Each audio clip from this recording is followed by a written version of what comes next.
So today I want to talk about how to fix mistakes in join as you go crochet. In particular, how to fix a missed join. So, for example, in this shawl, or a scarf rather, which uses my starflower motif, there's a mistake. You can see here I've made the motif correctly, but then I haven't joined it in the correct spots here, so it's leaving these kind of gaping holes. And of course, sometimes you don't discover these things until you've made many motifs and hours of work, and you're not just going to unpick everything. And equally, I wouldn't really be happy leaving it just like this. So in this case, I mean, sometimes you can, if you haven't woven your ends in, you can literally, you might be lucky, you might be able to unravel part of the motif and redo the last row. In this case, I've most of the ends are sewn in. I've put the border on and everything, so there's no way I can correct it with crochet. So what I'm going to do is I'm going to sew with sewing thread. I found a matching colour. Luckily this is like a cream colour with some variegation.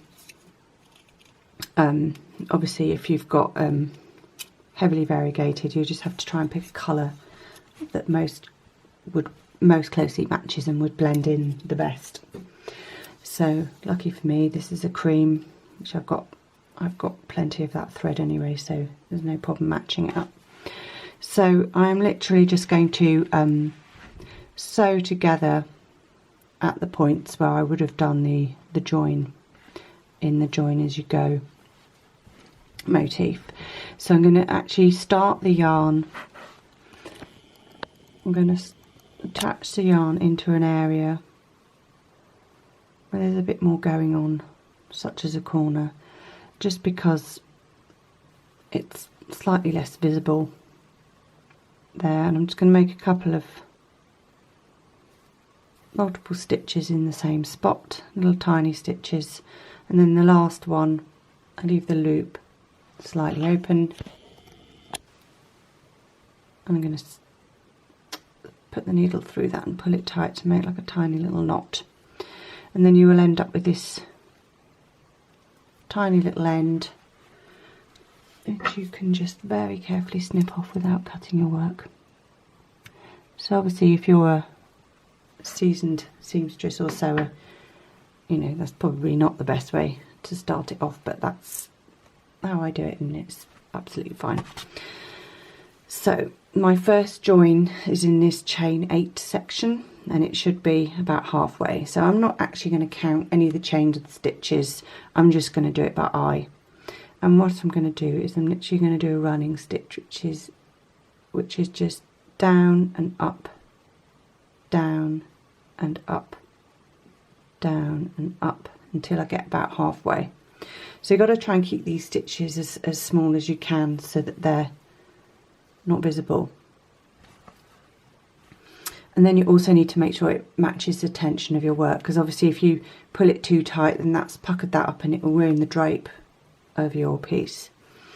So now I'm going to match that up with the piece on the other side, making sure it is also going to be about halfway along that chain 8, and then I'm not going round the whole chain. I'm literally just catching a couple of the loops. Again, being careful not to pull that too tight. And I make one small whip stitch, which is going from back to front through both pieces. And then for the second whip stitch, another little tiny stitch.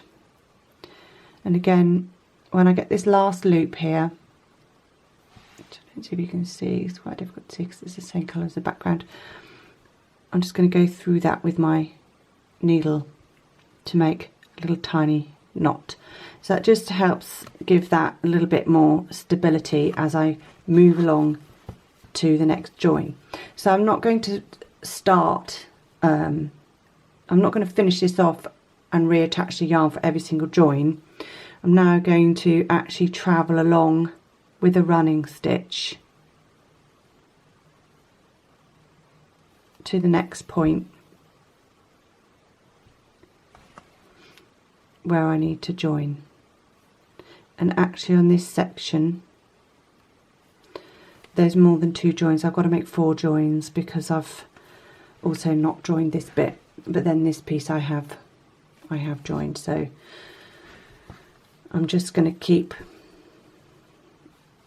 this, use this one bit of thread for all 4 stitches. So here we are again, I'm about halfway and I'm going to match it up. So I'm going to do a whip stitch, a small one, back to front, between these 2, joining these 2 chains sections together. But again, I'm not going all the way around the chain because it's too obvious. I'm only making a really small stitch and catching just some elements of that chain. And again, for the second whip stitch, I'm going to leave that loop, leave a bit of a loop and sew through it to make a little knot. So you can see a tiny stitch, but once this is finished, and you know, from a distance no one is going to spot that, especially when it's, you know, wrapped round your neck. So I'm travelling along, and it's certainly less visible than a huge gaping hole. Travel along the next bit. You just got to be a little bit careful at these corners because some of these corners have got you know, sliding bits, just to make sure everything's matching up nicely in regards to tension. Just travelling along all the way to this next bit where I've missed a join, and again just doing a running stitch, so down through the chain, up through the chain, down, up, lots of little stitches to help conceal that thread in the crochet, make it less visible. And now again matching up with the other side, just catching a little bit of that chain, one loop, one whip stitch rather, 2, this time going through the loop, and again each step just check your tension matches the work. This time I'm going to switch. I was travelling along the bottom one, I'm just going to switch to this top one now, just to even it all out a bit. Travelling along to about the middle, just doing it by eye. Middle of there to the middle of here, and again I'm just doing a little whip stitch and the second whip stitch pass the needle through the loop to make a tiny knot. It just helps to keep it all stable. If you're just doing whip stitches, as you pull this it could pucker all along there and open up, or open up. It just adds a little bit of extra security. So finished now fixing that problem. I'm not going to finish it off there. As I said, I like to finish in corners where there's a lot going on. It's just less visible and there's a bit more fabric for you to finish off in. So I tend to just make multiple small stitches in the same spot, finishing with a loop and a knot, and then the same as you weave in ends in your crochet, I'm just going to travel along a little bit